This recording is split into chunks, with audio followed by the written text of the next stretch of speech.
Hoje eu vou falar um pouco sobre o efeito de halo aplicado especificamente aos músicos famosos, que consiste em um fenômeno sociológico problemático ao ser levado ao paroxismo da cultura pop.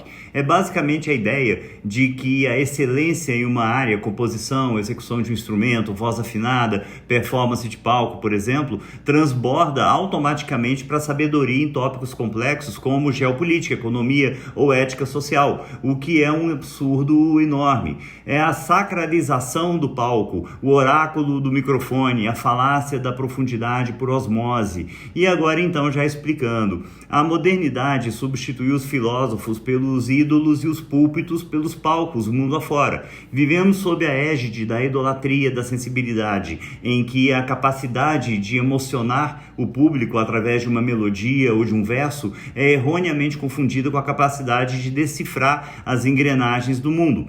Artistas como Caetano Veloso, Chico Buarque, Roger Waters, Bruce Springsteen e até mesmo Lennon, que só falou idiotice nos seus 10 últimos anos de vida, tornaram-se mais do que músicos. Foram elevados ao status de gurus, gênios intocáveis, oráculos de sabedoria, autoridades morais e intelectuais cujas opiniões sobre o destino das nações e da humanidade são aguardadas como verdadeiras questões reveladas e que reiteradamente são patéticas, já que não passam de pseudo-intelectuais que, por serem famosos, também formam opinião pública, embora não sejam músicos e compositores talentosos, isso eu não nego. Esse é o erro ao tentar se igualar a estética com a ética. Ou seja, o erro fundamental dessa idolatria é a crença de que a beleza é um atestado de veracidade. Um artista pode compor uma harmonia sofisticada ou uma letra que toca o íntimo da alma humana, mas isso não o torna um cientista político, um historiador, um pesquisador de ponta, um cientista, um economista brilhante. A arte lida com a subjetividade e a emoção. Já a análise da realidade exige objetividade e rigor técnico. Quando um músico que se pronuncia sobre questões milenares no Oriente Médio ou sobre minúcias da política econômica, ele o faz, na maioria das vezes, do alto de uma torre de marfim, embriagado pelo próprio ego gigantesco e protegido pela aura da intocabilidade que o sucesso lhe confere. Daí, ele fala merda e todo mundo acha que é a coisa mais linda do mundo, sem sequer parar para refletir na imbecilidade que foi dita.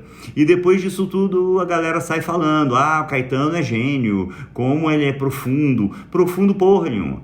A capacidade de criar e expelir bobagens sobre assuntos sobre os quais ele não compreende é assustadora. Deixa o Caetano músico lá no canto dele, com aquelas musiquinhas, enfim. Aliás, um desafio, quem conhecer alguma música razoável dele que tenha menos de 30 anos, por favor, me mostre.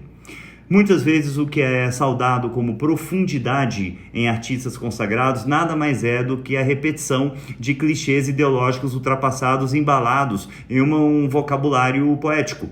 A fama cria um filtro. Se um cidadão comum emite uma opinião rasa, ele é ignorado. Mas se uma estrela do rock ou da MPB diz o mesmo, a frase é quase que emoldurada. Vira um mantra, de repente, de uma hora para outra. O público, em busca de validação, não consome o pensamento do artista por sua coerência lógica, mas sim para se sentir parte de uma elite intelectual que compartilha daquela visão de mundo. Só que não é nem elite nem intelectual. É a validação do ego que se transforma em um fã-clube de estupidez repetida sucessivamente. O problema torna-se ainda mais contundente quando o artista fica tão surtado que passa a acreditar na própria divindade dele. Acompanhado aí por hordas de seguidores analfabetos funcionais ridículos que não os questionam, esses ídolos frequentemente se sentem autorizados a ditar comportamentos e excomungar opositores. O palco vira um tribunal. Roger Waters, por exemplo, utiliza o gigantismo de sua produção visual para martelar visões políticas que, se estivessem em um panfleto de rua, seriam vistas como lixo, como questões simplistas, ridículas, defendendo ditadores como Nicolás Maduro, ofendendo o povo judeu, detonando o capitalismo norte-americano, sendo que ele próprio mora em Nova York. No entanto, cercadas essas imbecilidades todas por luzes de altíssima tecnologia e decibéis bem definidos, elas adquirem um ar de profecia. Roger Waters nunca foi profeta de absolutamente nada, pelo amor de Deus, gente. Leia Isaías, leia Ezequiel. Aí sim você vai começar a entender sobre o que é profeta e o que é profecia de verdade.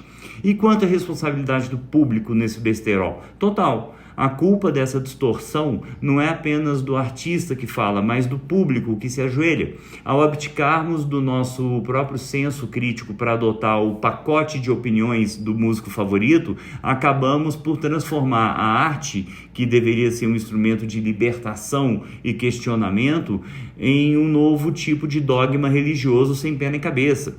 E, finalizando agora, é perfeitamente possível admirar a métrica do Chico Buarque ou a sonoridade do Caetano sem comprar por tabela as suas cartilhas políticas e ideológicas idiotas, que são patéticas, daquelas que protestam lá do alto de suas coberturas do Leblon, tomando vinhos caros e sendo paparicados pelos puxa-sacos, como eu já disse. Separar o talento técnico da autoridade intelectual é o primeiro passo para a nossa sanidade cultural, que ainda está bem longe de ser conquistada, lamentavelmente. O artista deve ser ouvido, acima de tudo, pela sua arte. Para entender o mundo, convém buscarmos fontes que não dependam de aplausos para que existam.